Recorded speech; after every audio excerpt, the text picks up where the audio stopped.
ఇది మీ తప్పు కాదు, డిజైన్ తప్పు.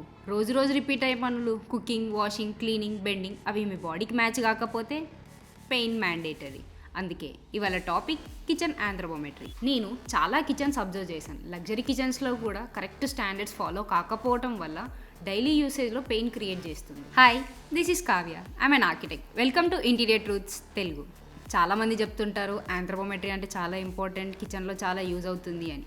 కానీ స్టాండర్డ్స్ మెన్షన్ చేయరు, ఎంత నుంచి ఎంత ఉండాలి అన్న పాయింట్స్ కూడా మిస్ చేస్తుంటారు. అందుకే సింపుల్గా చెప్తాను, కౌంటర్ హైట్ యూజర్ హైట్ని బట్టి అడ్జస్ట్ అవ్వాలి.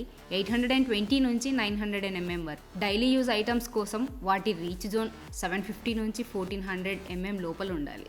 Kitchen walkway space minimum 900 mm, ఐడియల్గా అయితే 1000 నుంచి 1200 mm ఉంటుంది. కిచెన్ సైజు పెద్దగా ఉంటే సరిపోదు, లగ్జరీ మెటీరియల్స్ యూజ్ చేస్తే సరిపోదు, మీ బాడీకి మ్యాచ్ అయ్యే డిజైన్ ఉండాలి. ఈ స్టాండర్డ్స్ అన్ని human anthropometry plus Indian cooking హ్యాబిట్స్ని బేస్ చేసుకొని ఫిక్స్ చేసినవి.